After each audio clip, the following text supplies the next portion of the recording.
Tahukah Anda bahwa makanan yang selama ini terasa biasa saja bisa berubah menjadi ancaman bagi tubuh setelah usia melewati angka 70? Dengan bertambahnya usia, tubuh tidak lagi berfungsi seefisien dulu, proses metabolisme melambat, pembuluh darah kehilangan kelenturannya, dan sistem imun tidak lagi sekuat sebelumnya. Sayangnya, banyak lansia yang masih mempertahankan pola makan lama, tanpa menyadari bahwa beberapa makanan kini justru bisa memperparah kondisi kesehatan, dari tekanan darah tinggi, gangguan ginjal, hingga mengacaukan efektivitas obat yang rutin dikonsumsi. Dalam video ini, kami akan membahas 5 jenis makanan yang tampak biasa, namun menyimpan potensi bahaya tersembunyi bagi para lansia. Makanan ini seringkali memberi rasa nyaman dan nostalgia, tetapi jika dikonsumsi terus-menerus, dapat memicu berbagai gangguan kesehatan serius. Saksikan hingga akhir, bisa jadi makanan-makanan ini masih rutin Anda konsumsi tanpa sadar. Dengan mengenali dan membatasi asupan tertentu, Anda bisa menjaga kualitas hidup dan daya tahan tubuh di usia senja. 1. Daging olahan. Mulai dari sosis hingga daging asap, jenis makanan ini tampak praktis dan menggugah selera. Namun, bagi Anda yang sudah berusia 70 tahun ke atas, daging olahan bisa menjadi pemicu masalah besar. Tingginya kadar natrium dalam daging olahan bisa memperburuk elastisitas pembuluh darah dan membebani jantung. Belum lagi, zat aditif seperti nitrat dan nitrit yang digunakan sebagai pengawet berisiko berubah menjadi senyawa berbahaya dalam tubuh, bahkan dikaitkan dengan peradangan kronis hingga kanker. Seperti Pak Herman 74 tahun, yang sempat mengalami 2 kali stroke ringan akibat konsumsi daging olahan berlebihan.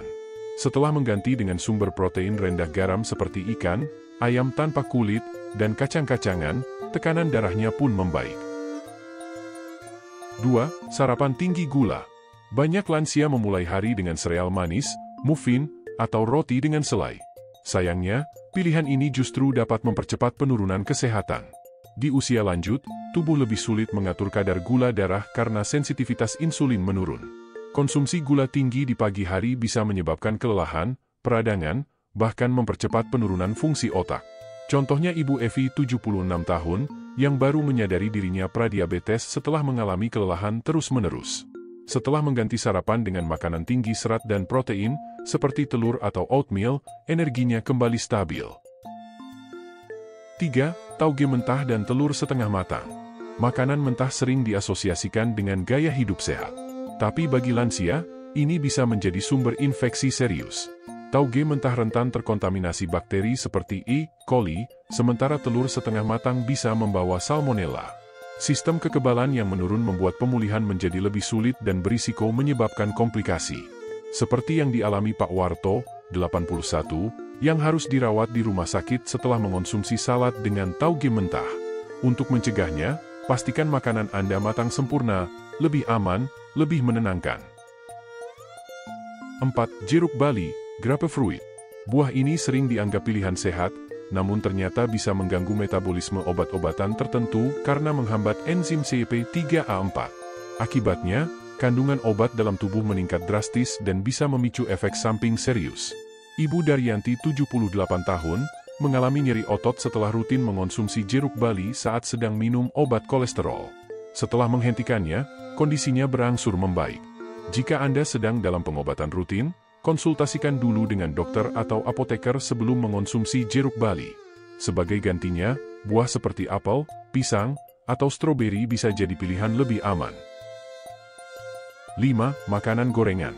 Aroma dan rasa gorengan memang menggoda. Namun, kandungan lemak trans dan minyak yang dipanaskan berulang kali bisa meningkatkan risiko kolesterol tinggi dan peradangan. Pada lansia, ini bisa menyebabkan gangguan pencernaan, heartburn, bahkan memicu lonjakan gula darah. Pak Firman 80 tahun, akhirnya menghentikan kebiasaan makan gorengan setelah kolesterolnya naik drastis, dan hasil kesehatannya pun membaik. Lebih baik pilih metode memasak seperti memanggang, mengukus, atau menggunakan air fryer untuk mendapatkan rasa lezat tanpa risiko tinggi. Kesimpulan: bertambahnya usia adalah momen untuk memperkuat kebijaksanaan, termasuk dalam memilih makanan. Tidak perlu menghilangkan kenikmatan makan, namun penting untuk lebih selektif demi menjaga kesehatan jangka panjang. Setiap perubahan kecil bisa berdampak besar. Mulailah dari langkah sederhana, dan rasakan sendiri manfaatnya pada energi, ketajaman berpikir, dan kualitas hidup Anda. Terima kasih telah menyimak video ini. Kami ingin mendengar pengalaman Anda. Apa satu hal penting yang Anda pelajari dari video ini dan bagaimana Anda akan menerapkannya? Tuliskan di kolom komentar. Jika menurut Anda konten ini bermanfaat, klik like, subscribe, dan bagikan ke orang terdekat. Dukungan Anda sangat berarti bagi kami untuk terus menghadirkan informasi yang mencerahkan. Sampai jumpa di video berikutnya.